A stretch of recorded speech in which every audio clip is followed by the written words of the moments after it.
Picture this, a machine that could organize your cupboard just as you like it, or serve every member of the house a customized cup of coffee. Makes your day easier, doesn't it? These are the products of artificial intelligence. But why use the term artificial intelligence?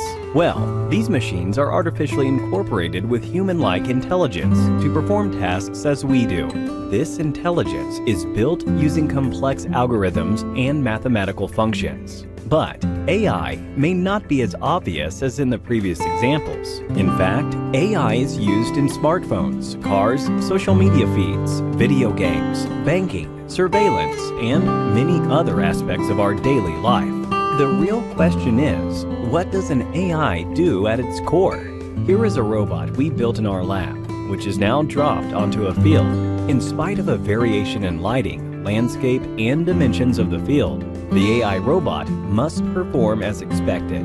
This ability to react appropriately to a new situation is called generalized learning. The robot is now at a crossroad, one that is paved and the other rocky. The robot must determine which path to take based on the circumstances. This portrays the robot's reasoning ability. After a short stroll, the robot now encounters a stream that it cannot swim across. Using the plank provided as an input, the robot is able to cross this stream. So, our robot uses the given input and finds the solution for a problem. This is problem solving. These three capabilities make the robot artificially intelligent.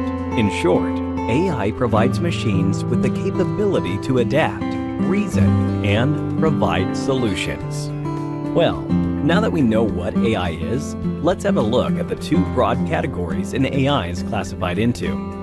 Weak AI, also called narrow AI, focuses solely on one task. For example, AlphaGo is a maestro of the game Go, but you can't expect it to be even remotely good at chess. This makes AlphaGo a weak AI. You might say Alexa is definitely not a weak AI, since it can perform multiple tasks. Well, that's not really true. When you ask Alexa to play Despacito, it picks up the keywords play and Despacito and runs a program it is trained to. Alexa cannot respond to a question it isn't trained to answer.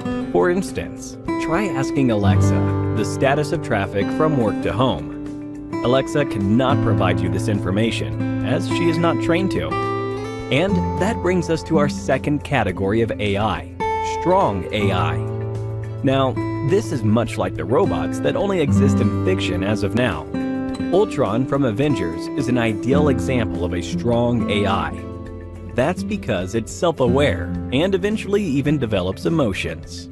This makes the AI's response unpredictable.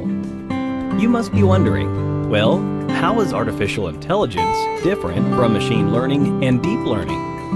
We saw what AI is. Machine learning is a technique to achieve AI, and deep learning, in turn, is a subset of machine learning. Machine learning provides a machine with the capability to learn from data and experience through algorithms.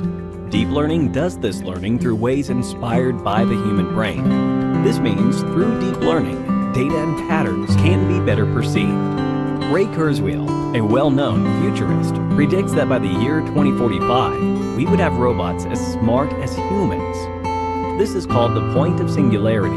Well, that's not all. In fact, Elon Musk predicts that the human mind and body will be enhanced by AI implants, which would make us partly cyborgs. So, here's a question for you. Which of the below AI projects don't exist yet? A. An AI robot with citizenship. B. A robot with a muscular skeletal system. C. AI that can read its owner's emotions. D. AI that develops emotions over time. Give it a thought and leave your answers in the comment section below. 3 lucky winners will receive Amazon gift vouchers. Since the human brain is still a mystery, it's no surprise that AI too has a lot of unventured domains. For now, AI is built to work with humans and make our tasks easier. However, with the maturation of technology, we can only wait and watch what the future of AI holds for us. Well, that is artificial intelligence for you in short. Do not forget to leave your answer to the quiz in the comment section below. Also, like, share, and subscribe to our channel if you enjoyed this video. Stay tuned and keep learning.